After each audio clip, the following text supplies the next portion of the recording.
Ассалому алейкум дӯстон, хуш омадем ба шабакаи мо. Дар навори имрӯза оиди тозатарин ва муҳимтарин хабарҳо аз ҷаҳони ММА гап мезанем. Барои пешравии канали мо лайкро зер карда 3-4 калима комментария нависен. мо бошад наворро оғоз мекунем. доруҳое ки айни замон шумо дида истодаин доруҳои гиёҳии босифат аз ширкати шифофармо мебошад, ки шумо имконият доред ки ҳамаи ин доруҳоро бо нархи арзон дастрас кунед.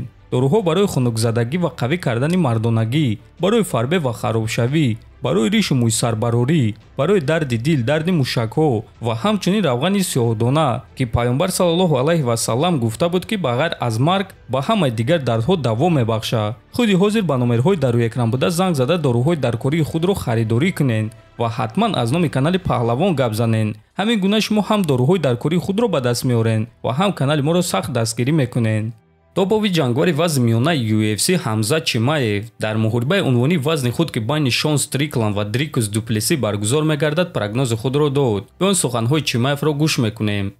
ман фикр мекунам ки Стрикланд шанси зиёдтар дорад, аммо Дуплеси низ рақиби оддӣ нест. ӯ ҷангвари бақувват аст. барои ҳамин фикр мекунам ки 60-40, шояд ки ҳатто 50-50 бошад. ҳардуяшон ҷангварони шавқоваранд ва ҳардуяшон стилҳои аҷиб доранд. барои ман фарқ надорад ки бо кадоме аз онҳо меҷангам. Дрикус Дуплеси дӯсти наздики ман Дарен Тилро шикаст дода буд ва ман аз ӯ реванш гирифтан мехостум. бо Шон Стрикланд бошад дар спарингҳо хуб кор карда будем ва ман дар ҳамаи спарингҳо бо ӯ ғолиб шуда будум. аммо акнун ин корро дар октагон нишон додан дар кор. ба худ исбот кардан мехоҳам ки ман ӯро дар октагон ҳам шикаст дода метавонам, гуфтааст Чимаев. хотиррасон мекунем ки муҳорибаи унвонӣ дар вазни миёна байни чемпион Шон Стрикланд ва довталаб Дрикус Дуплеси рӯзи 21 январ дар турнири UFC 297 баргузор мегардад ва муҳорибаи асосии ин турнир хоҳад шуд. чемпиони пешинаи вазни ним вазнин UFC Ҷамал Хил ваъда медиҳад ки чемпиони ҳозираи вазни ним вазнин Алекс Перейраро ба нокаут равон мекунад. суханҳои маро дар ёд гиред. ман ӯро ба замин афтондан намехоҳам ва бо ӯ нияти гӯштин гирифтанро надорам. шумо ӯро зарбазани сахт мешуморед, барои он ки ӯ пеш дар кикбоксинг баромад мекард, аммо ман ин гуна намешуморам.